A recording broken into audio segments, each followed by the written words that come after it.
Berdasarkan berita-berita tersebut, mari kita bahas lebih lanjut apa itu pencemaran udara. Pencemaran udara adalah masuk atau dimasukkannya zat atau energi dari berbagai sumber sehingga mengganggu keseimbangan udara dan menyebabkan kualitas udara menurun sampai pada tingkat tertentu yang membuatnya tidak lagi bisa menjalankan fungsinya dengan baik. Dengan kata lain, pencemaran udara merupakan suatu keadaan di mana udara terkontaminasi dengan berbagai zat atau partikel yang dapat membahayakan kesehatan manusia, hewan, dan juga lingkungan. Jenis polutan dan sumbernya ada gas, logam berat, particulate matter, semi-volatile organic compounds, dan volatile organic compounds. Pertama-tama, mari kita bahas mengenai gas.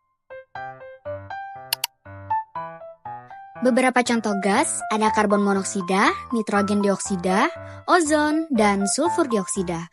Sumbernya dari hasil pembakaran bahan fosil, emisi kendaraan, hasil pembakaran kayu, utilitas listrik, letusan gunung, dan lain-lain.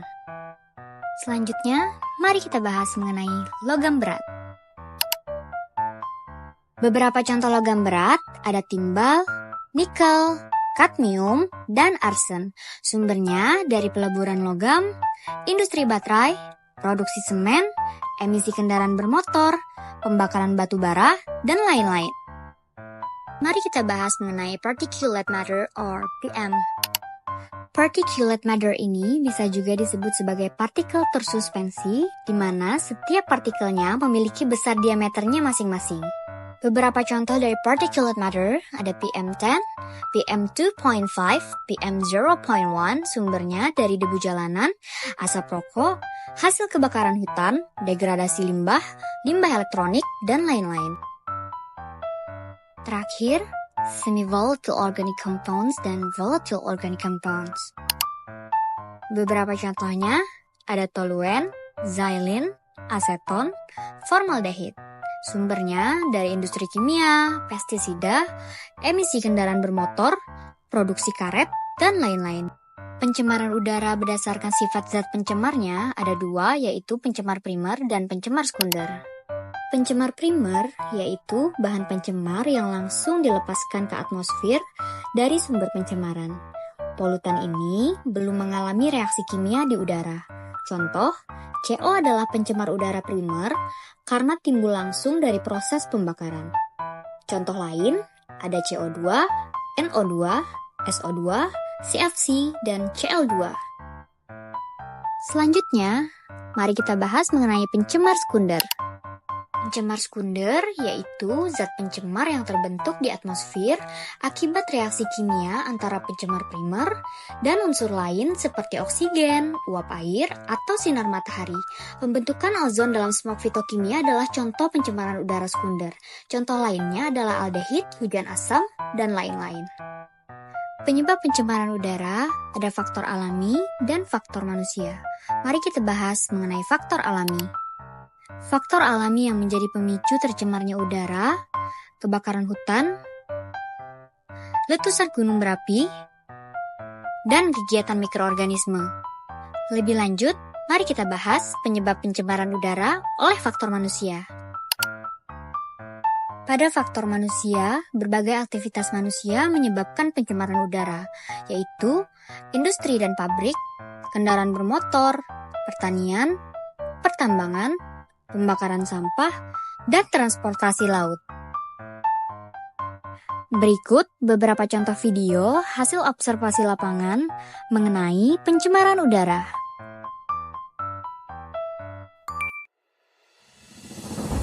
Kendaraan yang menggunakan bahan bakar fosil seperti bensin dan solar menghasilkan asap sebagai hasil dari proses pembakaran bahan bakar tersebut. Asap ini mengandung berbagai zat berbahaya yang dapat mencemari udara dan memengaruhi kualitas lingkungan sekitar. Proses pembakaran di dalam mesin kendaraan tidak sempurna, sehingga menghasilkan emisi gas beracun seperti karbon monoksida atau CO, karbon dioksida atau CO2, nitrogen oksida atau NOx, dan partikel-partikel halus atau PM.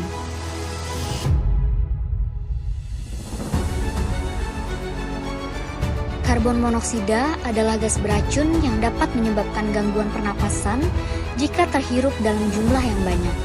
Sementara itu, nitrogen oksida berkontribusi pada pembentukan kabut asap atau smog yang dapat mengurangi jarak pandang dan merusak kualitas udara.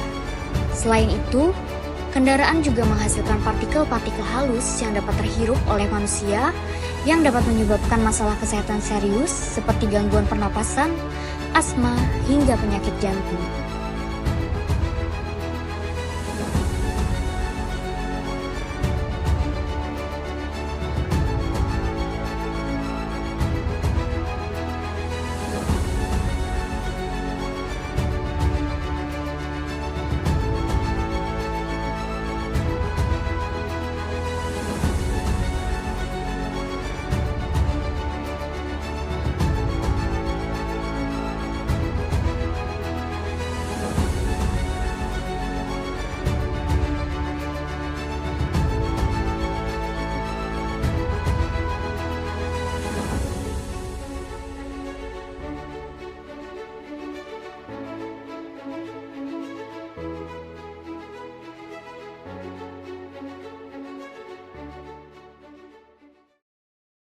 Pembakaran sampah organik seperti daun, kertas, dan sisa-sisa makanan dapat menghasilkan polutan berbahaya seperti karbon dioksida atau CO2 dan partikel-partikel halus atau PM.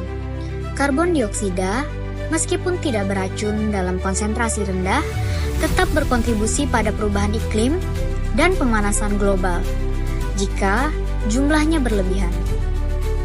Partikel-partikel halus yang terlepas selama pembakaran ini dapat terhirup oleh manusia dan menyebabkan gangguan pernapasan serta penyakit paru-paru. Pembakaran sampah plastik dapat menghasilkan gas beracun seperti dioksin dan karbon monoksida atau CO. Paparan jangka panjang terhadap zat ini dapat menyebabkan gangguan hormon, kanker, serta masalah pada sistem kekebalan tubuh. Ketika plastik dibakar, sebagian dari bahan plastik tersebut bisa terurai menjadi partikel-partikel kecil yang sangat halus, yang dikenal dengan mikroplastik. Mikroplastik yang terlepas ke udara bisa terhirup oleh manusia, menyebabkan gangguan pernapasan dan potensi masalah kesehatan jangka panjang.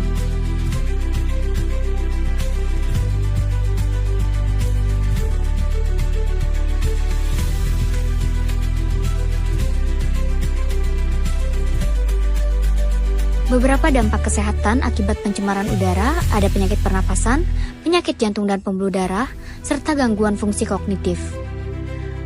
Risiko penyakit pernapasan yang dapat terjadi akibat pencemaran udara diantaranya adalah ISPA, asma, emfisema, ataupun kanker paru.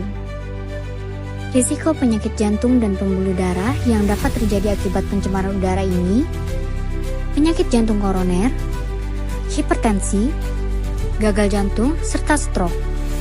Gangguan fungsi kognitif pencemaran udara dapat menyebabkan kehilangan konsentrasi, gangguan memori, penurunan kemampuan berpikir, serta resiko demensia. Dampak non-kesehatan ada dampak lingkungan, sosial dan ekonomi, dan kehidupan sosial. Dampak lingkungan ada hujan asam, merusak tanaman, bangunan, dan ekosistem air, ada pemanasan global, gas rumah kaca menyebabkan perubahan iklim, kemudian menurunnya kualitas tanah dan air, di mana polutan udara mengendap dan mencemari sumber daya alam. Dampak sosial dan ekonomi, biaya kesehatan meningkat, produktivitas menurun, dan terjadi kerusakan infrastruktur. Dampak kehidupan sosial, ada penurunan kualitas hidup akibat keterbatasan aktivitas di luar ruangan, lalu meningkatnya ketimpangan sosial akibat dampak pencemaran udara lebih berat dirasakan oleh kelompok yang rentan.